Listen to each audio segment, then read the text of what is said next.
यामुनातीरावनचारी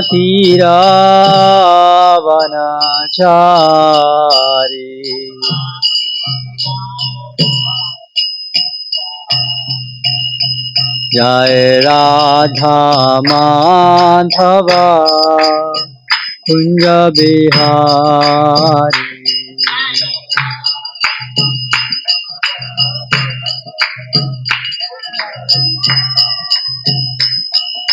गोपी जन वल्लभा गिरिवरधारी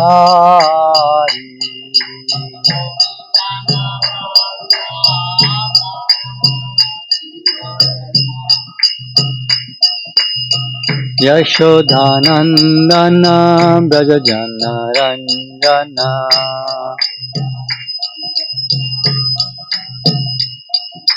यशोदानंदन ब्रज जन रंजन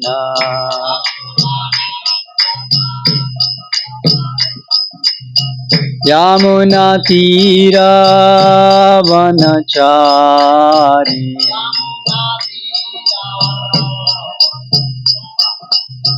यमुना तीरावनचारी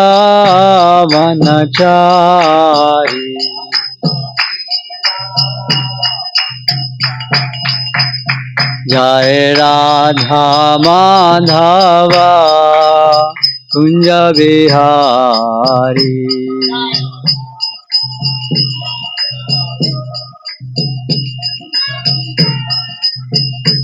जय राधा माधव कुंज बिहारी।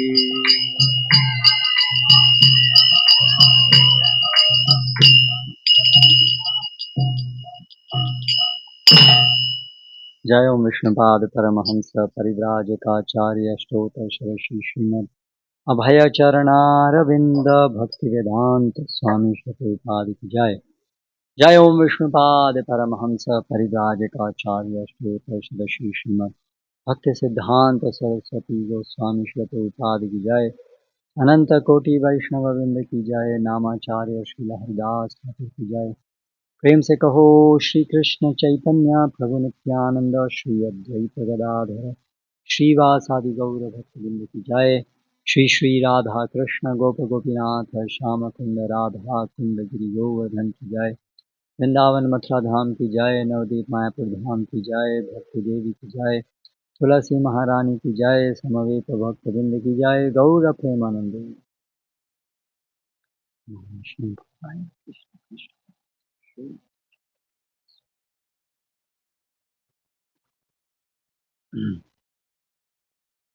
ओम नमो भगवते वासुदेवाय। ओम नमो भगवते वासुदेवाय। ओम नमो भगवते वासुदेवाय।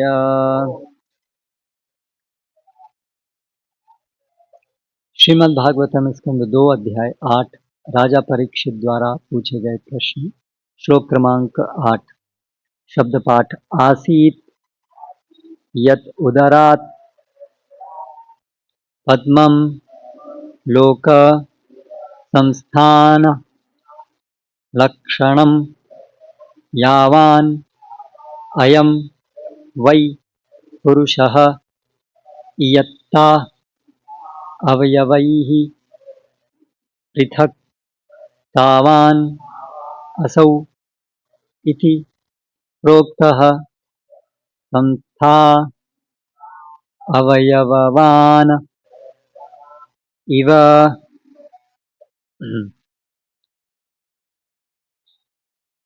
आसीद्यदुदरात् पद्मं लोकसंस्थानलक्षणं यावानयं वै पुरुष यत्तावयवै पृथक् तावानसाविति प्रोक्तः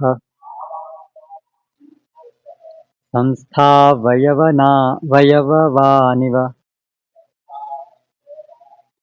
आसीद्यदुदरात् पद्मं लोकसंस्थानलक्षणम् यावानयं वै पुरुष यत्तावयवैः पृथक् तावानसाविति प्रोक्तः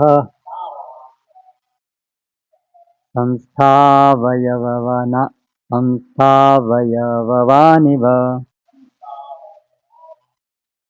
आसीद्यदुदरात् पद्मम्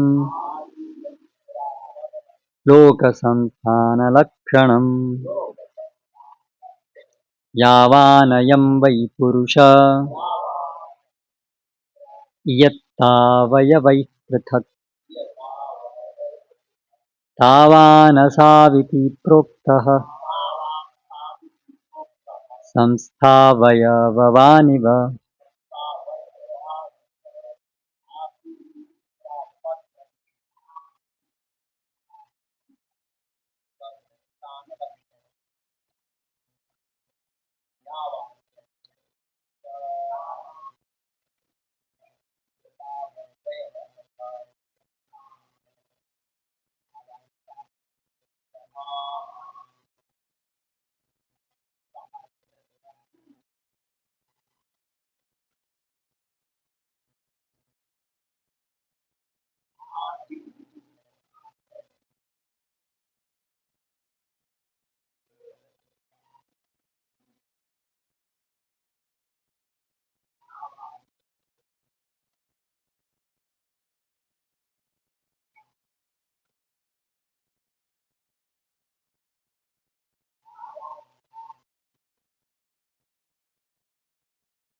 शब्दार्थ अनुवाद तात्पर्य कृष्ण कृपामूर्ति श्री श्रीमद् अभय चरणारविंद भक्तिवेदांत स्वामी श्री प्रभुपाद जी के द्वारा।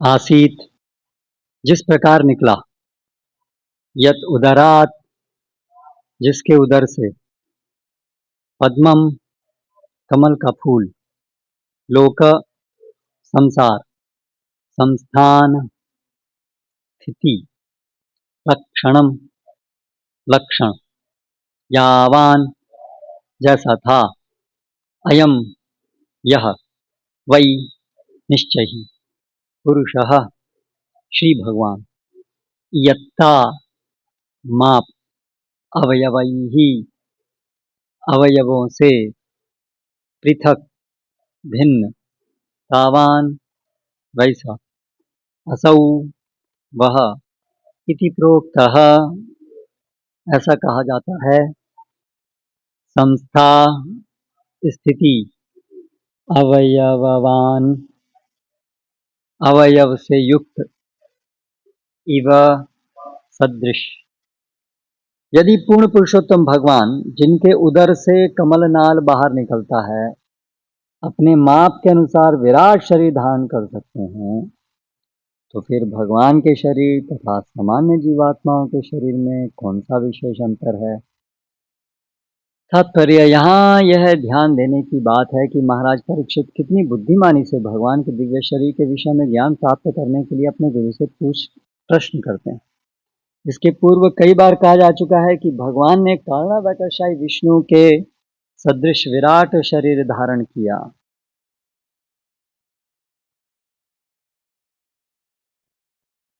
जिनके रोमकूपों से असंख्य ब्रह्मांड उत्पन्न हुए। गर्भोदकशाही विष्णु के शरीर से निकले कमलनाल के शीर्ष पर कमल पुष्प होता है जिससे ब्रह्मा उत्पन्न होते हैं। निस्संदेह भौतिक संसार की रचना के समय भगवान विराट शरीर धारण करते हैं और जीवात्माएं भी आवश्यकता अनुसार लघु या दीर्घ शरीर प्राप्त करती हैं। उदाहरणार्थ हाथी को आवश्यकता अनुसार विशाल देह प्राप्त होता है और चींटी को अपनी आवश्यकता के अनुसार लघु देह मिलता है। इसी तरह यदि भगवान ब्रह्मांडों या किसी ब्रह्मांड के लोगों को समाहित करने के लिए विराट शरीर धारण करते हैं तो आवश्यकता अनुसार किसी विशेष प्रकार के शरीर को धारण करने के नियम में कोई अंतर नहीं हुआ।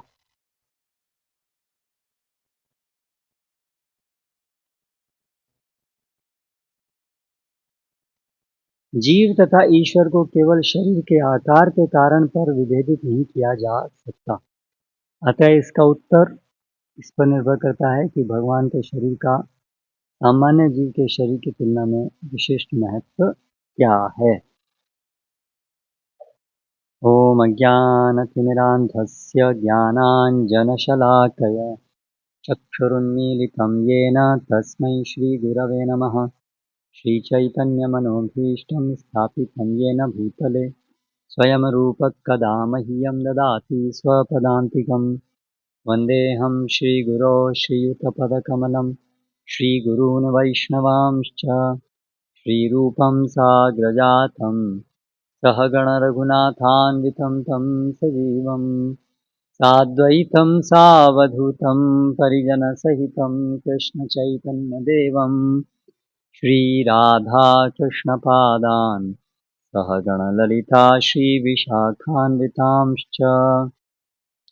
जय श्रीकृष्णचैतन्य प्रभु नित्यानन्द श्री अद्वैतगदाधर श्रीवासादि गौरभक्तवृन्द।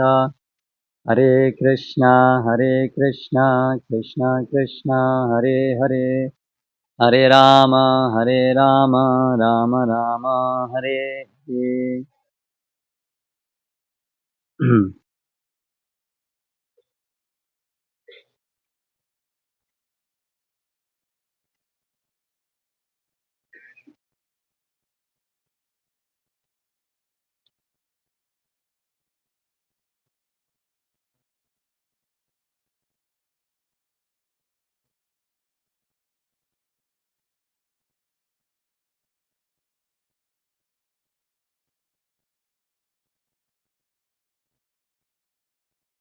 तो इस अध्याय में पहले तो राजा परीक्षित ने सुखदेव गोस्वामी जी से भागवतम कृष्ण कथा सुनाने के लिए उनको प्रेरित किया और अभी ये जो उनकी जो प्रार्थना है भागवत सुनने की वो केवल भावुकतावश नहीं है, भौतिक भावुकतावश नहीं है, बल्कि वो वास्तविक रूप में भगवान को समझकर उनका गुणगान करना, उनसे संबंध स्थापित करना, इससे संबंधित है। ये हम इस प्रकार से समझ सकते हैं कि उन्होंने अभी जिस प्रकार से प्रश्न करने शुरू किए हैं उनसे ये विदित होता है कि वे सर्वप्रथम ये जानना चाहते हैं कि भगवान के विषय में, जीव के विषय में, उनके संबंध के विषय में, संबंध ज्ञान जिसको हम कहते हैं, उसके विषय में वो अच्छी तरह से जानना चाहते हैं। वो केवल जो दशम स्कंद में जो भगवान की अंतरंग लीलाएं हैं, जो पराकाष्ठा हैं, जीव और भगवान के संबंध, वो प्रयोजन तत्व है, लेकिन वो केवल भावुकतावश उसमें प्रवेश नहीं करना चाहते हैं। वो पहले संबंध ज्ञान हम सब के लिए ये स्थापित करते हैं कि अगर सही प्रकार से भगवान को समझना है तो यहाँ से ऐसे शुरू करना पड़ेगा, नहीं तो वो जो हमारे जड़ भावनाएं हैं उसी को हम आरोपित कर देते हैं भगवान के ऊपर। इसलिए प्रभुपाद जैसे तात्पर्य में लिख रहे हैं, बड़े बुद्धिमानता से इन्होंने प्रश्न किया भगवान का दिव्य शरीर में क्या आता है? जैसे हम प्रवचन में भी सुन रहे थे कि बहुत सारे तथाकथित जो बाबा जी होते हैं वो लोग दर्शन के ऊपर बल नहीं देते हैं, बस सीधा भाव, भाव, तो भाव है। क्या है? ढाई अक्षर प्रेम का, ढाई अक्षर प्रेम का। तो और बाकी है फिर पोती पोती पढ़े तो भी नहीं होता है, ऐसा है ना। ढाई अक्षर प्रेम का क्या है वो आगे? जाने दो पंडित होए। ये जो प्रेम है, ये जो इसको जान लेता है बस वो पंडित हो जाता है। बाकी आप पोती पोती भी ग्रंथ पढ़ते रहिए, उससे कोई फायदा नहीं है। मतलब ये शास्त्र इत्यादि ये सब पढ़ना, ये सब क्या है? ये सब ये तो कृष्ण तो, ये तो भाव की बात है, ये कोई ज्ञान की बात थोड़ी ना है, ये तो भाव की बात है, ऐसा वो लोग बोलते हैं। लेकिन वास्तव में जैसे हम जाएंगे जब भाव भक्ति में, तो पूरा विषय भाव का ही है। लेकिन वो भाव प्रकट करने के लिए जीव का जो गलत भाव वर्तमान में है, इस भौतिक जगत के प्रति आसक्ति और सारी गलत धारणाएं भगवान और जीव के संबंध को लेकर के, पहले वो सब गलत भावनाएं खत्म होनी चाहिए, तब जाकर के सही भावनाओं का प्रादुर्भाव हो सकता है, अन्यथा नहीं हो सकता। तो इसीलिए अच्छे से ये समझना जरूरी है सिद्धांतों को। सिद्धांत बोलिए अच्छे से, ना कर आलस, उसको समझने में आलस नहीं करना चाहिए। तो अभी यहाँ पर देखिए प्रश्न क्या कर रहे हैं।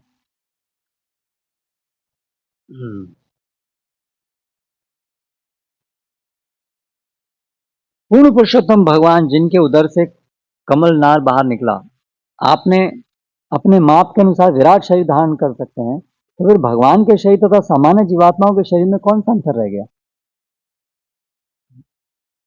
आपने बताया कि जीव जो है उसका एक शरीर होता है, वो एक शरीर धारण करता है। फिर आपने बताया कि कारणोदय कषाय विष्णु, गर्भोदय कषाय विष्णु, ये जो समस्त संसार है ये भगवान का शरीर है। तो जीव का भी शरीर है, भगवान का भी शरीर है। जीव भी शरीर धारण करता है, भगवान भी शरीर धारण करते हैं।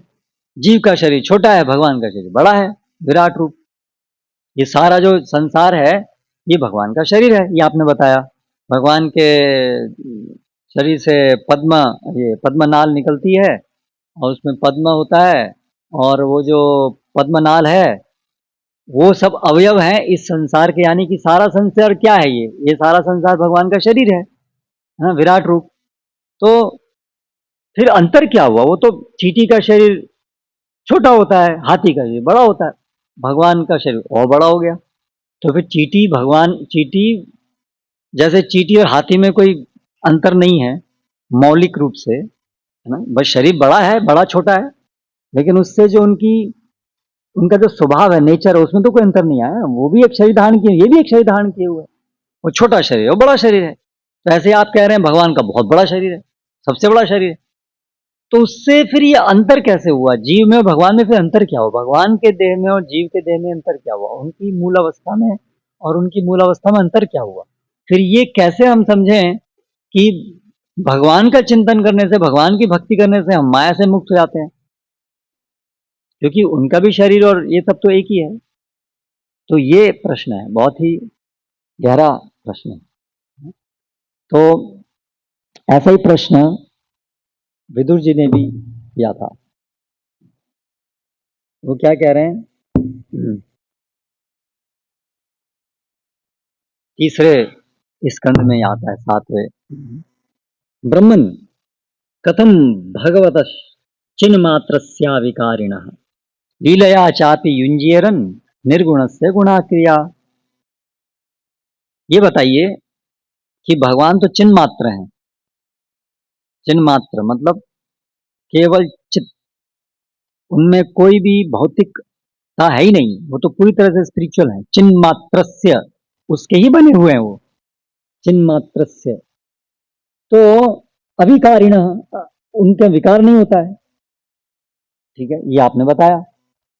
तो फिर वो लीला करने के लिए भी ये जो वो जो भगवान निर्गुण है, वो गुण और गुणों से, भौतिक गुणों को कैसे धारण करते हैं? अगर भगवान पूरी तरह से स्पिरिचुअल हैं, आध्यात्मिक हैं, चिन्ह मात्र हैं, तो ये जो भौतिक शक्ति उनकी है, इसका मतलब वो भी तो उन्हीं का ही भाग है। ये जो भौतिक शक्ति है, भौतिक जगत है, उन्हीं की शक्ति है ना, तो शक्ति तो उनके अंदर ही है ना, उन्हीं के शरीर में है ना, उन्हीं की स्वरूप में है। तो फिर भगवान पूरी तरह से स्पिरिचुअल कैसे हुए? समझ रहे हैं प्रश्न को? ना, भगवान के ही शरीर से वो पद्म निकला है, उस पद्म में ये भौतिक जगत उसी के बने हुए। इसका मतलब भगवान के शरीर में ही ये भौतिक भी है ना, भगवान के शरीर में भौतिक भी है, तो फिर वो पूरी तरह स्पिरिचुअल कैसे हुए? इसका मतलब भगवान में ही भौतिक भी है, तो फिर वो पूरी तरह से चिन्ह मात्र कैसे हुए? ये प्रश्न। तो आ,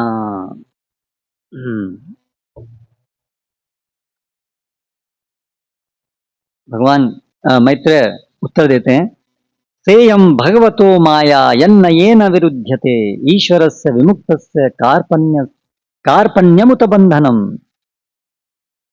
कि यम भगवतो माया, ये भगवान की माया शक्ति ऐसी है, यन्न येन विरुध्यते, जो न्याय से समझी नहीं जा सकती है, जो अटपटी है, जो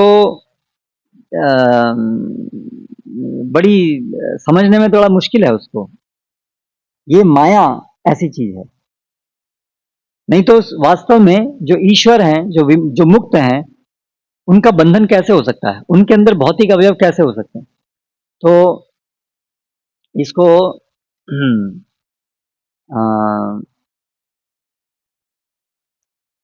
अन्यत्र उदाहरण से एक समझाया गया है, जैसे कि सूर्य। सूर्य क्या है? प्रकाश, पूरा प्रकाश ही प्रकाश है सूर्य में। प्रकाश, सूर्य मतलब प्रकाश, सब तरफ से प्रकाश ही प्रकाश, सूर्य मतलब प्रकाश। सूर्य क्या देता है? प्रकाश देता है। लेकिन ये बादल क्या है? बादल भी सूर्य की उत्पत्ति है। बादल, कोहरा, ये सब सूरज की उत्पत्ति है। लेकिन ये बादल के अंदर प्रकाश का गुण नहीं है, प्रकाश को ढकने का गुण है, उल्टा गुण है, लेकिन है ये सूर्य की उत्पत्ति। तो उसी प्रकार से ये माया शक्ति भगवान की शक्ति है, बिल्कुल इसके गुण उल्टे हैं, लेकिन ये जो शक्ति है माया शक्ति, ये भगवान का स्वरूप नहीं है, ये उनकी स्वरूप शक्ति नहीं है। जैसे बादल, वो सूर्य का स्वरूप नहीं है, बादल सूर्य की ही शक्ति है, लेकिन स्वरूप शक्ति नहीं है, स्वरूप नहीं है, ये सेपरेटेड है, अलग है। तो उनसे कनेक्टेड भी है, उनका भी है और उनका नहीं भी है, दोनों तरह से। ये थोड़ा एक ऐसा विषय है जिसको ऐसे हम समानता नहीं समझ सकते। एक होता है स्वरूप, है ना, स्वरूप मतलब ये बिल्कुल उन्हीं का ही भाग है। एक होता है कि उनका भाग नहीं है, लेकिन इनके ऊपर निर्भर है, उन्हीं का ही भाग है, लेकिन पूरा स्वरूप नहीं है, वो बाहर का है। तो इस तरीके से जैसे बादल सूर्य का ही एक भाग है, लेकिन सूरज का स्वरूप नहीं है, वो एक पृथक, वो एक सेपरेटेड, विलग किया हुआ भाग है। तो इसलिए पूरी तरह से आश्रित है, बादल पूरी तरह से सूर्य पर आश्रित है ना। सूरज, बादल जो है सूर्य पे सूरज पर आश्रित है, लेकिन उसके गुण बिल्कुल अलग हैं सूरज से। तो इसलिए सूरज पूरा प्रकाश का पुंज है और बादल प्रकाश से बिल्कुल उल्टा है। हाँ, ऐसा संभव है। वो सूरज का ही भाग है, लेकिन वो स्वरूप भाग नहीं है, वो स्वरूप नहीं है, स्वरूप शक्ति नहीं है। तो उसी तरीके से ये जो संपूर्ण जगत है, ये भगवान की शक्ति है, लेकिन ये पृथक शक्ति है, सेपरेटेड एनर्जी, स्वरूप शक्ति नहीं है। तो इसलिए अंतरंग शक्ति है भगवान की एक, और एक बहिरंगा शक्ति। बहिरंगा शक्ति भगवान का स्वरूप शक्ति नहीं है, वो सेपरेटेड है, इसलिए उसके गुण अलग है, भगवान से की ही शक्ति है ना। मयध्यक्षेण प्रकृति सूयते सचराचर, मेरी प्रकृति, है ना। लेकिन भगवान इससे पहले मया ततमिदं सर्वं जगत अव्यक्तम मूर्तिना मत स्थानी सर्वभूतानि न चान्तेषु अवस्थितः। और फिर यथा आकाश स्थितो नित्यं वायु सर्वतो महान ता सर्वाणि भूतानि मत स्थानी धारया, है ना। हाँ फिर, हाँ नहीं नहीं, यदि विभूति मत नहीं, अम,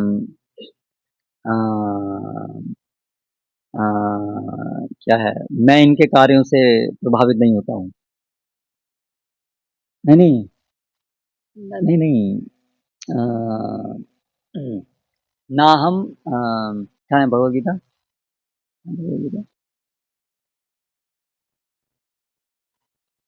नमानि कर्माणि लिम्पन्ति न मे कर्म फले स्थिता। नहीं ये स्वाध्याय में नहीं है, वो उससे मिलता जुलता ही श्लोक है। आपने कौन सा बोला, न च तत्कर्माणि, sorry for that, not remembering it.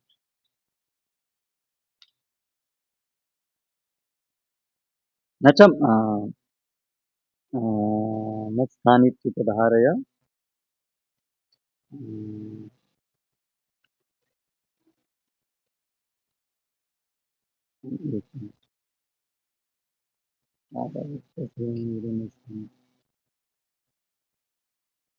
न च मां तानि कर्माणि निबध्नन्ति धनंजय उदासीनवदासीनम् असक्ततेषु कर्मसु।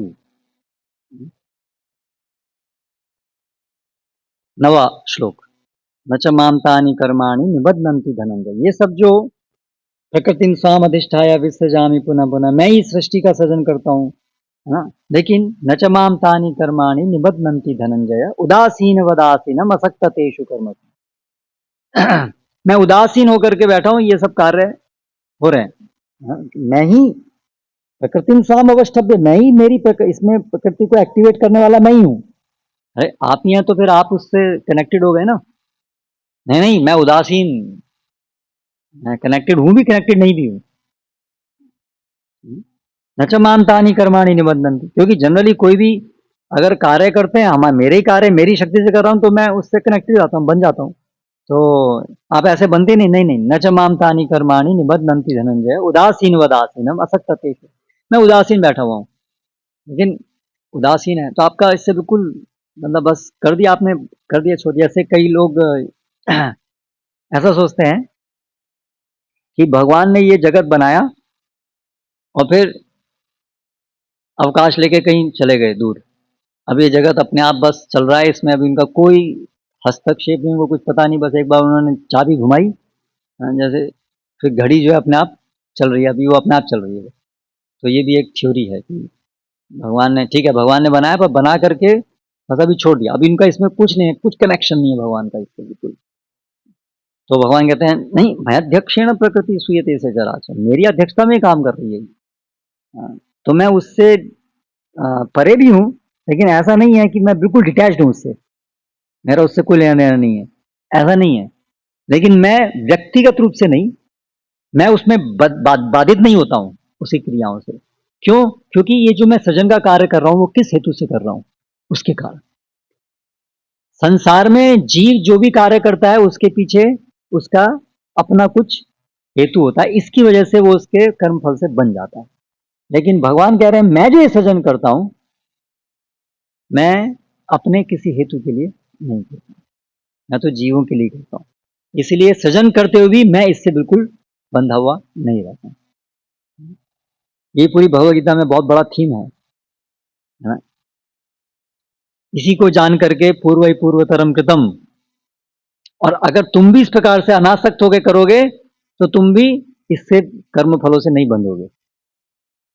तो ये एक बहुत ही गहरा फिलोसॉफिकल पॉइंट है ना। यही चीज विदुर जी भी कहते हैं कि आप ये कहा जा रहा है कि ये आपकी लीला है, ये संसार को रचना आपकी लीला है। तो जैसे बच्चे खेलते हैं, लीला मतलब खेल, तो आप कह रहे हैं ये आपका खेल है, तो बच्चे भी खेलते हैं।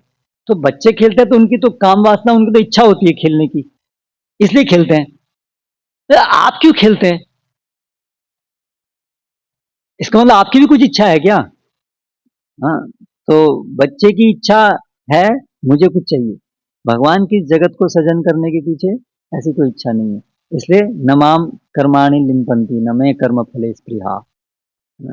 इति माम यो भी जानाति कर्म भी न स बध्यते। जो इस बात को जानता है वो भी नहीं बनता है। यानी कि इस भौतिक जगत के कार्यों से अनासक्त होकर के कार्य करना वो कुंजी है। भगवान बता रहे हैं जिस प्रकार से मैं भी इस जगत से कोई अनासक्त हूं और फिर भी मैं कार्य करता हूं, इसलिए मैं उसमें अनासक्त हूं, इसलिए वो जो कार्य जो है इसके इस जगत के वो मुझे बांधते नहीं। इसको जान करके जो इस जगत में जीता है ये कर्म बंधन उसको भी नहीं लगेगा। तो तो उसी प्रकार से यहाँ पर ये बताया गया कि भगवान जो उनके शरीर से पद्म से ये सब जो जगत निकल रहा है, यस भगवान के शरीर से विराट रूप है, भगवान का विराट रूप है, ये जगत भगवान का ही रूप है। लेकिन जीव ने जिस प्रकार से शरीर को धारण किया है, जिस उद्देश्य से, जिस प्रकार से, उस प्रकार से भगवान ने विराट रूप को धारण नहीं किया।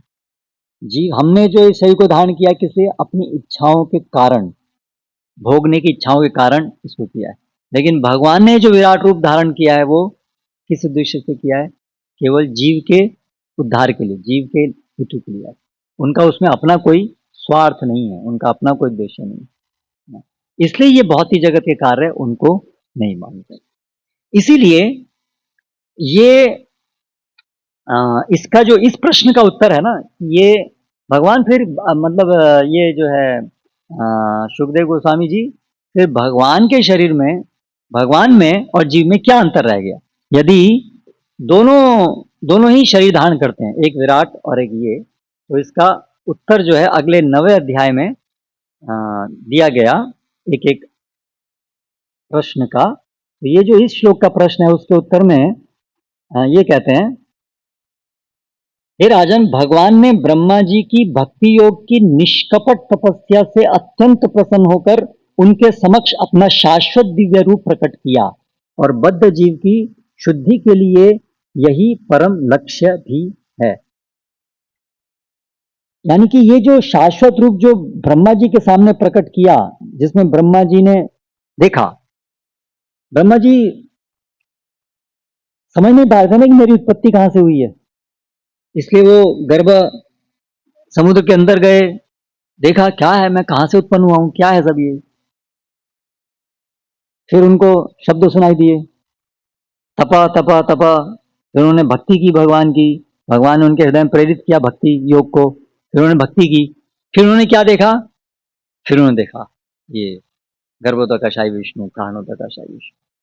फिर उन्होंने देखा कि मेरा उद्गम स्थान भगवान से हुआ है ना, और क्या भगवान चाहते हैं मुझसे। उन्होंने देखा कि भगवान चाहते हैं कि मैं सजन करूं, ठीक है। तो ये सब जो उनको पूरा भगवान ने जो पूरा रिवील किया, पूरे अंधकार में थे, क्या है कुछ समझ में नहीं आ रहा है, क्या हो रहा है।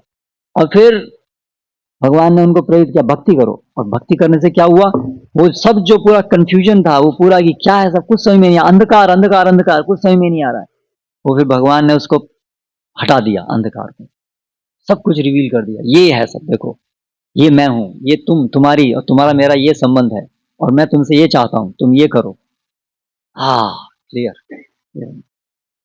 ये साक्षात्कार पूरी तरह से, जैसे सपने से उठ करके एकदम से आदमी सपने में पूरा कंफ्यूजन, ये हो रहा है, बहुत परेशानी है, फिर एकदम से उठ कर अच्छा हो, ये सब देखा था, ये है सच्चाई। तो उसी प्रकार से ये ब्रह्मा जी उठे। ऐसे ही भगवद गीता में अर्जुन, है ना,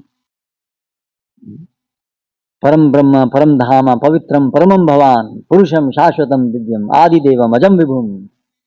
समझ गया, क्लियर क्लियर क्लियर। उससे पहले तक ये प्रश्न प्रश्न, उसके बाद हाँ परम ब्रह्म परम धाम, आप परम परम है आप, या फिर आगे नष्ट नष्ट मोह, मेरा पूरा मोह नष्ट हो गया। तो ये चीज है, ये आध्यात्मिक जीवन है, मोह नष्ट होना, सब कुछ स्पष्ट क्लियर, भगवान का साक्षात्कार, भगवान और अपने संबंध का साक्षात्कार, और सब साक्षात्कार की कैसे जगत चल रहा है, तीन गुण कैसे चल रहे हैं, कैसे हम इससे बंधे हुए हैं, सब कुछ स्पष्ट हो जाए। और यानी कि हम उसमें फिर अभी बंधे हुए नहीं है, हमारा पूरा उससे बाहर निकल गए।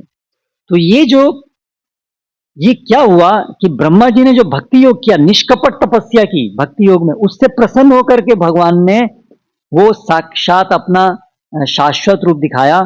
और फिर ब्रह्मा जी जो है, अभी आगे चतुश्लोकी भागवतम है ना, अगले अध्याय में आएगा, उसमें फिर ये ब्रह्मा जी सब जो उन्होंने देखा, जो उनको रिवील हुआ, वो सब बता रहे हैं, ये है भाई सब, हम ये आत्मा हैं, कैसे हम माया के अंदर ग्रस्त हो गए हैं और भगवान बिल्कुल उससे परे हैं।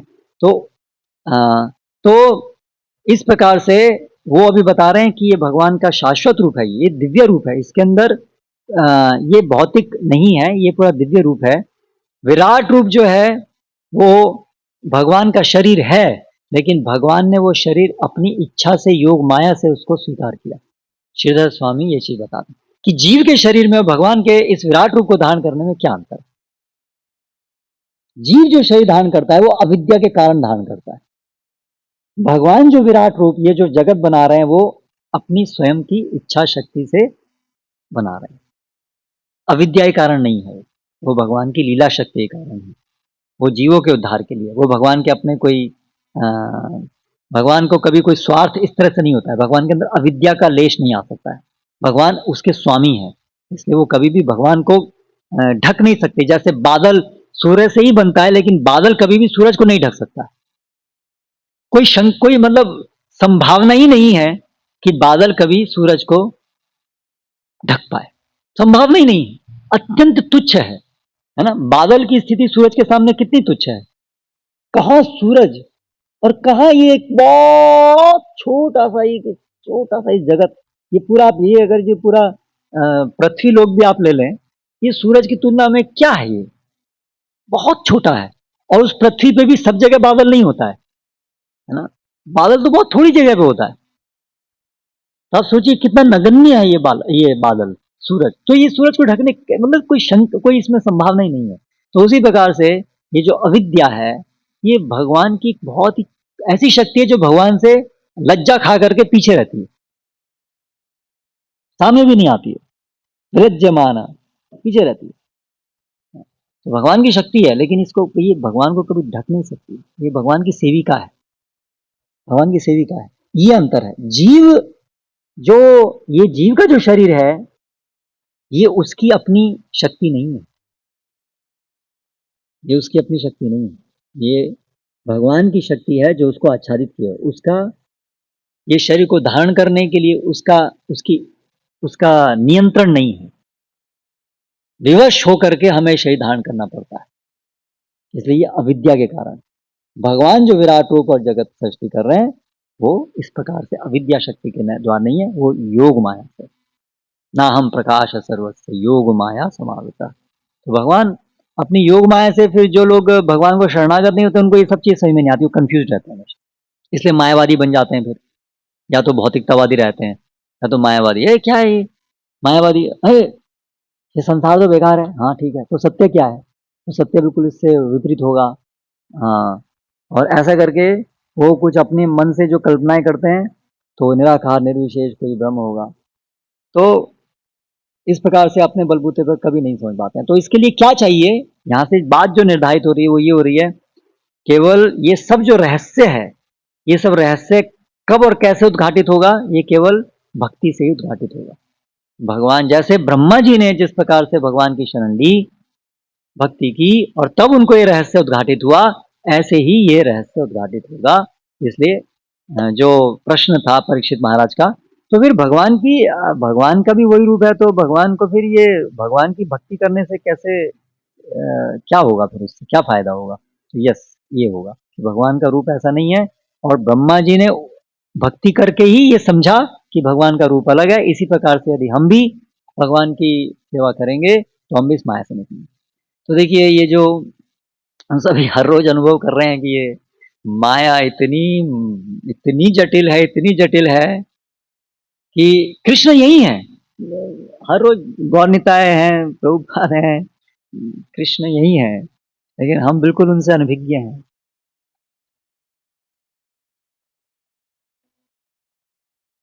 चैतन्य महाप्रभु जगन्नाथपुरी में दर्शन कर रहे हैं, और हर समय दर्शन कर रहे हैं, अपने हृदय में हमेशा, है ना। हेमांजन छुरित भक्ति विलोचने न संत सदैव हृदयेषु विलोकयन्ति। पर हमारे हृदय में हमें दिखते हैं कहाँ है पूरा, अंधकार है लेकिन नहीं दिख रहा है। ये रहस्य है ना बड़ा, है लेकिन नहीं रहे। जैसे आजकल आधुनिक विज्ञान में भी ऐसे बोलते हैं कि बहुत सारी पॉसिबिलिटी है कि बहुत सारे जगत यहीं पर एग्जिस्ट कर रहे हैं साइमल्टेनियसली, पैरेलल यूनिवर्स नहीं है, क्वांटम यूनिवर्सेस हैं सब यहीं, लेकिन हम लोग उसमें बस एंटर नहीं हो रहे हैं। जादू ऐसे। तो ऐसे वास्तव में यह शास्त्र से जानते हैं, वास्तव में चेतना ठीक हो गई जैसे स्वप्न, बिल्कुल उसका वही उदाहरण है। स्वप्न देख रहे हैं, वाह ये है बहुत भयानक भयानक भयानक। आंख खुलते ही कुछ नहीं है, गायब हो गया। स्वप्न जैसे ही हटा एकदम से छू मंतर हो गया, कुछ नहीं था, है ना। और जो था वो जो भी इस उदाहरण के अंदर जो रियलिटी थी, सपने के समय में वो रियलिटी से हम प्रवेश कर पा रहे थे, वही है ना वो रियलिटी। हम सो रहे हैं, यहाँ है वो रूम में सो रहे हैं, लेकिन हमें बिल्कुल पता ही नहीं है कि हम ये रूम है, बिल्कुल उससे डिस्कनेक्टेड हो गए कंप्लीटली। तो ऐसे ही अभी जिस चीज को हम जो रियलिटी मान रहे हैं वो ऐसे ही है बिल्कुल, क्योंकि हमारी चेतना इस समय उस प्रकार से ग्रसित है, इसलिए ये वर्ड हमको लग रहा है ये वर्ड है, ये रियलिटी है, ये सच्चाई है ना। और जैसे ही कृष्ण चेतना आएगी एकदम से हम कृष्ण जो रियलिटी है, Krishna we will be there. तो इस तरीके से ये चेतना की शुद्धि और अशुद्धि की वजह से इतना सब अंतर होगा। तो उस चेतना की शुद्धि के लिए जो उपाय है वो ये है, भक्ति है, भगवान की शरण लेना और उससे हो। तो यस, माया बहुत स्ट्रांग है, बहुत बहुत मुश्किल है, दुरत्या बहुत बहुत मुश्किल है, इंद्रियों को संयम करना। हाँ, जब मन पे भूत सवार होता है तो ऐसा लगता है कि इसका तो कोई क्या क्या हो गया है, क्या है, मैं ही हूँ ये मन, मतलब वही बस।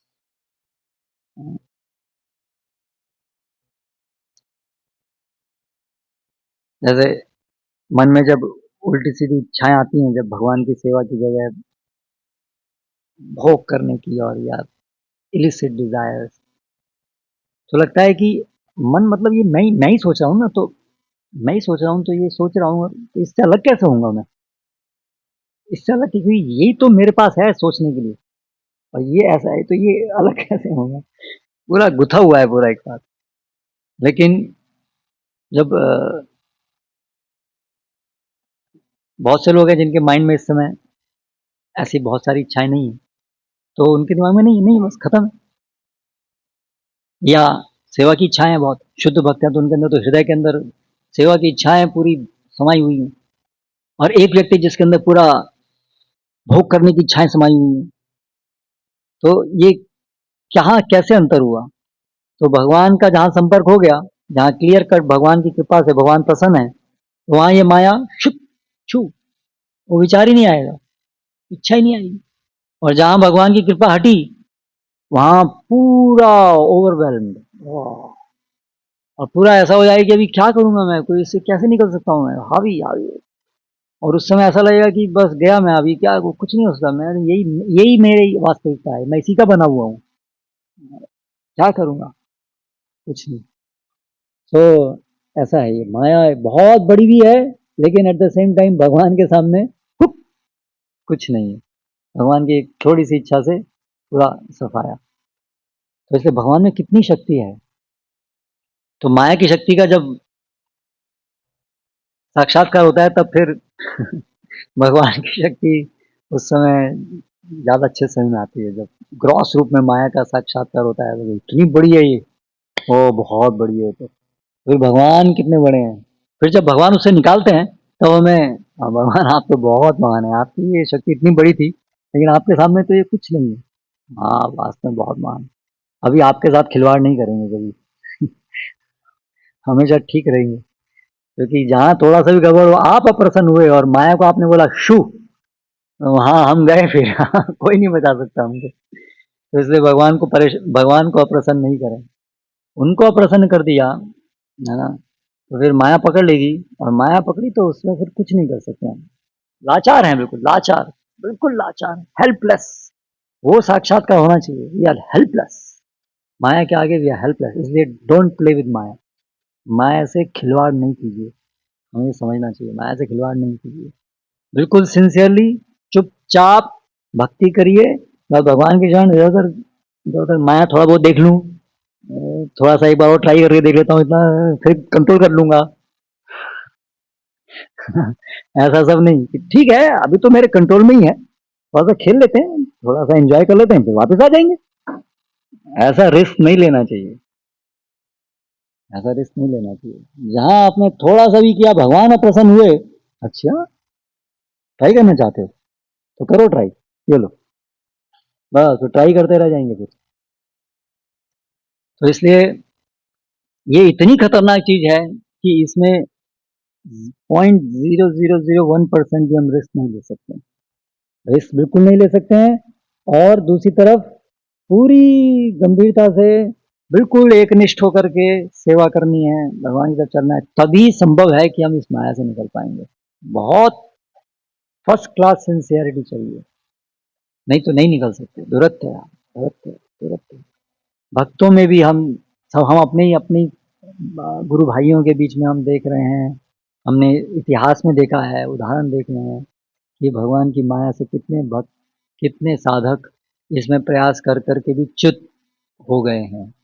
हालांकि ठीक है, वो हमेशा के लिए खत्म नहीं हो गए उनका आध्यात्मिक जीवन, लेकिन एक ऐसी रुकावट उनके जीवन में आ सकती है जो कि ना जाने शायद कई जन्म लग जाए उनको, फिर क्या होगा पता नहीं, कोई अनिश्चित होगा तो, पर कब होगा पता नहीं।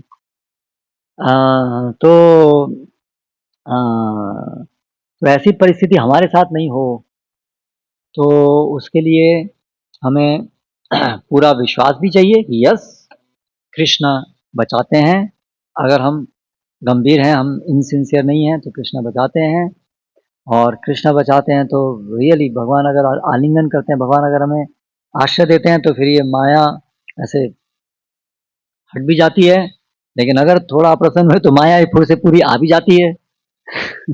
तो इसलिए चरण पकड़े रहें, बिल्कुल सिंसियरली करें, और सावधान रहें। हम कई बार असावधानी कारण भी गलती कर सकते हैं, तो इसलिए सावधान रहें, बिल्कुल चौकन्ना कि क्या करना है क्या नहीं करना है, सतर्कता से देखते हुए कार्य करते रहें।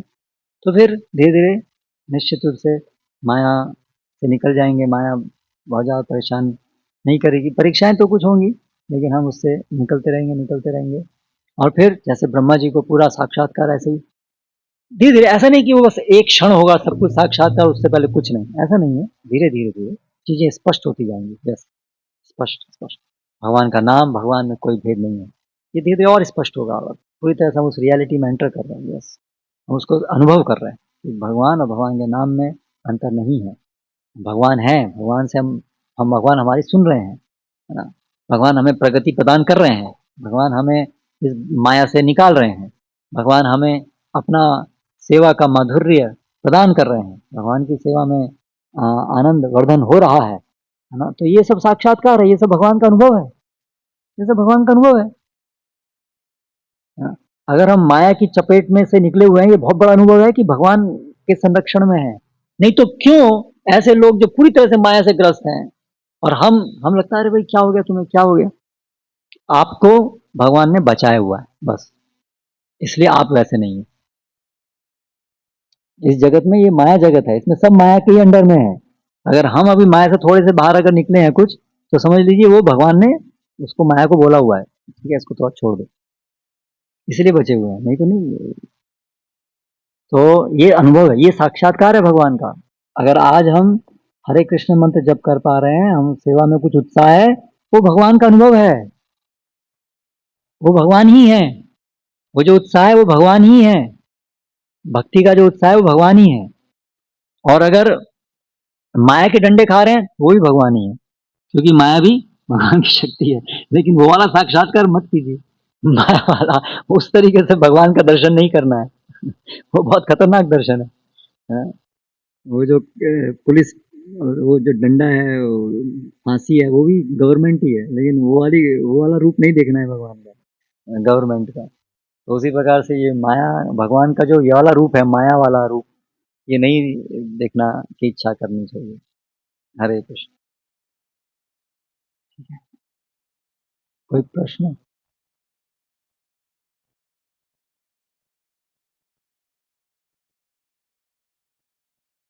भगवान को देख रहे हैं ना, जहां आपका माया झटका दे रही है, मतलब देखो हर समय भगवान को देख रहे हैं।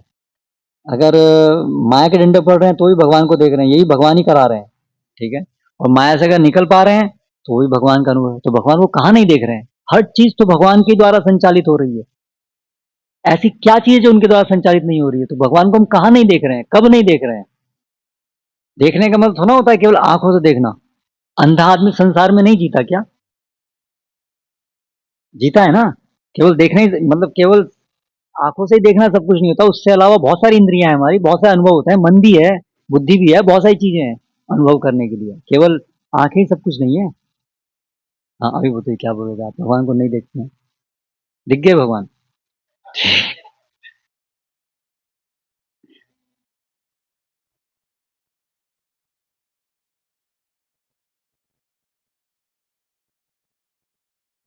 वो मिलने पर प्रकट हो जाती है। छोड़ दिया। हाँ। हाँ। अच्छा। मन में इच्छा तो थी, लेकिन जब वस्तु आई तो खाया नहीं। क्यों नहीं खाया? पर पूछना पड़ेगा ना, क्यों नहीं खाया भाई? एक हो सकता है कि उसको विवेक की वजह से उसने नहीं खाया, कि भाई ये इच्छा तो हो रही है लेकिन मुझे ये इच्छा को पूरा नहीं करना है, क्योंकि इससे तो मैं फंस जाऊंगा। तो उसकी वजह से नहीं खाया। क्या नहीं, कुछ कारण होगा नहीं खाने का।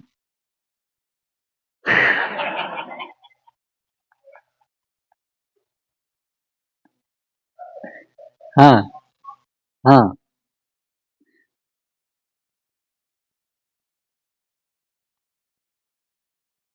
हाँ। हाँ। ठीक है। नहीं, इच्छा तो हमारे मन में है क्योंकि अभी हम माया के अंदर हैं। लेकिन अभी इस इच्छा से हमें बाहर निकलना है। तो उसका पहला स्टेप है कि बुद्धि, बुद्धि भी है ना हमारे पास, इच्छा भी है और बुद्धि भी है। मन भी है और बुद्धि भी है। तो ठीक है, मन में इच्छा आ रही है ना, लेकिन बुद्धि भी है कि ये इच्छाएं आ रही है लेकिन मुझे इसको पूरा नहीं करना है, इससे ये इच्छाएं शुद्ध हो जाएंगी। तो इसलिए दोनों में कॉन्ट्रडिक्शन नहीं है। वो इच्छाएं भी हो सकती हैं, लेकिन मेरा विवेक भी है कि मुझे ये नहीं करना है। मैंने सुना है, मैंने बुद्धि ली है दूसरी जगह से, शास्त्रों से, कि ये इच्छाओं को पूरी करने से तो मैं और बन जाऊंगा, मेरी और इच्छाएं बढ़ती रहेंगी, और ये इच्छा को पूरा करने से मैं कुकर्म करूंगा, पाप करूंगा, है ना, उससे नरक जाऊंगा। तो मुझे इच्छा पूरी नहीं करनी है। तो इच्छा आ रही है, लेकिन विवेक से मैं समझ पा रहा हूँ कि इच्छा को मुझे पूरा नहीं करना है। तो इसलिए यस, वो व्यक्ति इच्छा भी है उसके अंदर, यानी वो मुक्त अवस्था में नहीं है। अभी उसके अंदर इच्छाएं हैं, वो ऐसा नहीं कि पूरा लिबरेट हो गया है, मुक्त नहीं है वो, लेकिन वो साधक है। वो उससे ग्रसित भी नहीं है कि पूरा उस इच्छा के द्वारा पूरा बंधा हुआ है, पूरा ऐसा भी नहीं है। वो बीच की स्थिति है, साधक अवस्था इसको बोलते हैं। यही प्रश्न था।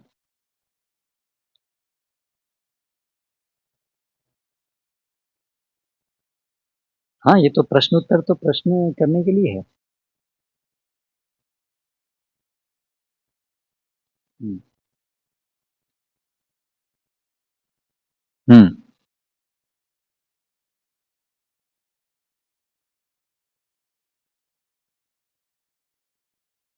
पुस्तक के सामने रख के, फोटो के सामने रख के जो रह गया,